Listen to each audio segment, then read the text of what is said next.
Welcome once again, my friends, and thank you for stopping by to listen to an old storyteller. Today we have a story from Catalan, and the title of this story is The Water of Life. 3 brothers and 1 sister lived together in a small cottage, and they loved one another dearly. One day the eldest brother, who had never done anything but amuse himself from sunrise to sunset, said to the rest, "Let us all work hard, and perhaps we shall grow rich and be able to build ourselves a palace." And his brothers and sister answered joyfully, "Yes, we will all work." So they fell to working with all their might, till at last they became rich and were able to build themselves a beautiful palace. And everyone came from miles around to see its wonders, and to say how splendid it was. No one thought of finding any faults, till at length an old woman, who had been walking through the rooms with a crowd of people, suddenly exclaimed, "Yes, it is a splendid palace, but there is still something it needs." "And what may that be?" "A church." When they heard this, the brothers set to work again to earn some more money. When they had got enough, they set about building a church, which should be as large and beautiful as the palace itself. And after the church was finished, greater numbers of people than ever flocked to see the palace and the church and vast gardens and magnificent halls. But one day, as the brothers were as usual doing the honors to their guests, an old man turned to them and said, "Yes, it is all most beautiful, but there is still something it needs. And what may that be?" "A pitcher of the water of life, a branch of the tree the smell of whose flowers gives eternal beauty, and the talking bird." "And where am I to find all those?" "Go to the mountain that is far off yonder, and you will find what you seek." After the old man had bowed politely and taken farewell of them, the eldest brother said to the rest, "I will go in search of the water of life, and the talking bird, and the tree of beauty." "But suppose some evil thing befalls you," asked his sister, "how shall we know?" "You are right," he replied. "I had not thought of that." Then they followed the old man and said to him, "My eldest brother wishes to seek for the water of life, and the tree of beauty, and the talking bird, that you tell him are needful to make our palace perfect. But how shall we know if any evil thing befall him?" So the old man took them a knife and gave it to them, saying, "Keep this carefully, and as long as the blade is bright, all is well. But if the blade is bloody, then know the evil has befallen him." The brothers thanked him and departed, and went straight to the palace, where they found the young man making ready to set out for the mountain, where the treasures he longed for lay hid. And he walked, and he walked, and he walked, till he had gone a great way, and there he met a giant. "Can you tell me how much further I have still to go before I reach that mountain yonder?" "And why do you wish to go there?" "I am seeking the water of life, the talking bird, and a branch of the tree of beauty." "Many have passed by seeking those treasures, but none have ever come back, and you will never come back either unless you mark my words. Follow this path, and when you reach the mountain, you will find it covered with stones. Do not stop to look at them, but keep on your way. As you go, you will hear scoffs and laughs behind you. It will be the stones that mock you. Do not heed them. Above all, do not turn round. If you do, you will become as one of them. Walk straight on till you get to the top, and then take all you wish for." The young man thanked him for his counsel, and walked, and walked, and walked, till he reached the mountain. And as he climbed, he heard behind him scoffs and jeers, but he kept his ears steadily closed to them. At last the noise grew so loud that he lost patience, and he stooped to pick up a stone to hurl in the midst of the clamor, when suddenly his arm seemed to stiffen, and the next moment he was a stone himself. That day his sister, who thought her brother's steps were long in returning, took out the knife and found the blade was red as blood. Then she cried out to her brothers that something terrible had come to pass. "I will go and find him," said the second, and he went. And he walked, and he walked, and he walked, till he met the giant, and asked him if he had seen a young man traveling towards the mountain. And the giant answered, "Yes, I have seen him pass, but I have not seen him come back. The spell must have worked upon him." "Then what can I do to disenchant him and find the water of life, the talking bird, and the branch of the tree of beauty?" "Follow this path, and when you reach the mountain you will find it covered with stones. Do not stop to look at them, but climb steadily on. Above all, heed not the laughs and scoffs that will arise on all sides, and never turn round. And when you reach the top, you can then take all you desire." The young man thanked him for his counsel and set out for the mountain.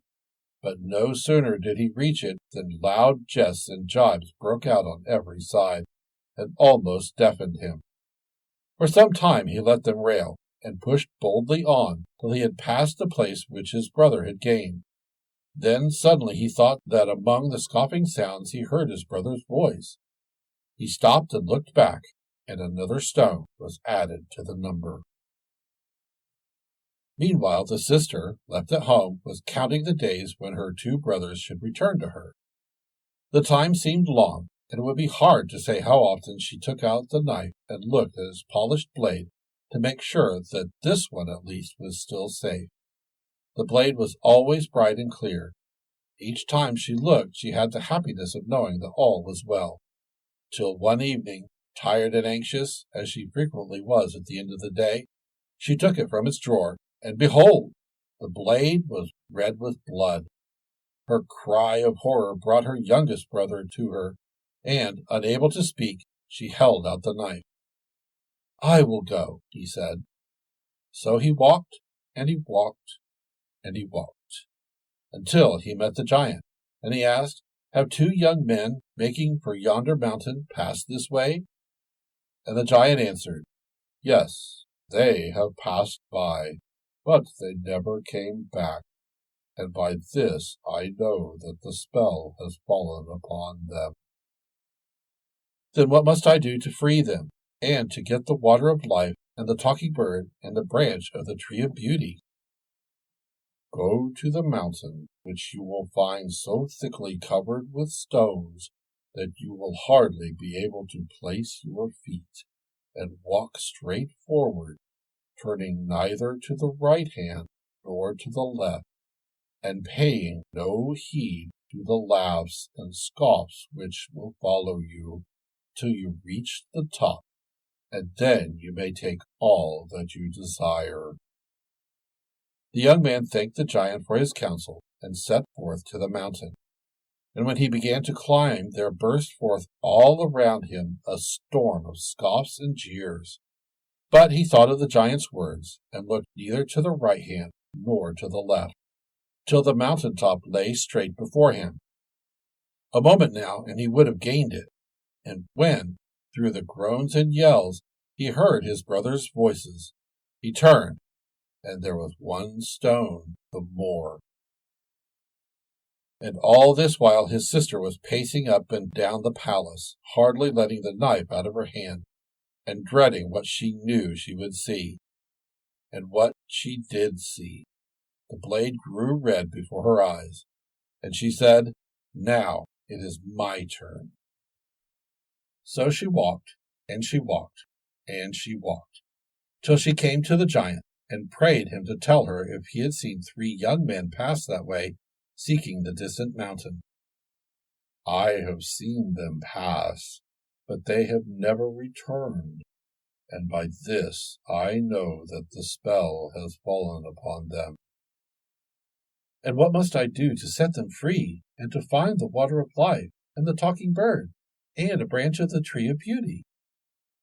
"You must go to that mountain which is so full of stones that your feet will hardly find a place to tread.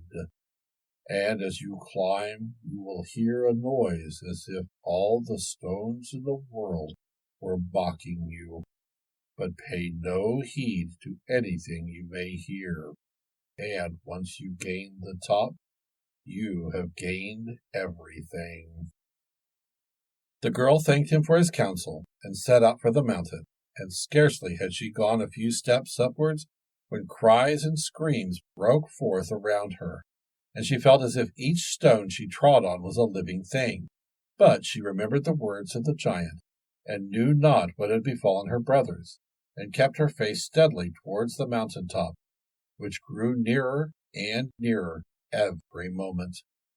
But as she mounted, the clamor increased sevenfold. High above them all rang the voices of her 3 brothers. But the girl took no heed, and at last her feet stood upon the top. Then she looked round, and saw, lying in a hollow, the pool of the water of life. And she took the brazen pitcher that she had brought with her, and filled it to the brim. By the side of the pool stood the tree of beauty, with a talking bird on one of its boughs. And she caught the bird, and placed it in a cage, broke off one of the branches. After that she turned, and went joyfully down the hill again, carrying her treasures. But her long climb had tired her out, and the brazen pitcher was very heavy. And as she walked, a few drops of the water spilt on the stones, and as it touched them, they changed into young men and maidens, crowding about her, giving thanks for their deliverance. So she learnt by this how the evil spell might be broken, and she carefully sprinkled every stone till there was not one left, only a great company of youths and girls who followed her down the mountain. When they arrived at the palace, she did not lose a moment in planting the branch of the tree of beauty and watering it with the water of life. And the branch shot up into a tree, and was heavy with flowers, and the talking bird nestled in its branches. Now the fame of these wonders was noised abroad, and the people flocked in great numbers to see the 3 marvels, and the maiden who had won them. And among the sightseers came the king's son, who would not go till everything was shown him, until he had heard how it all had happened. And the prince admired the strangeness and beauty of the treasures in the palace, but more than all, he admired the beauty and the courage of the maiden who had brought them there. So he went home and told his parents, and gained their consent to wed her for his wife. Then the marriage was celebrated in the church adjoining the palace. Then the bridegroom took her to his own home, where they lived happily ever after. Thank you once again for listening to this story. If you enjoyed this story, please press that like button. Also, please help an old storyteller out by subscribing to my channel. The next story will be posted in a few days, so until then, may your story continue to be a good one.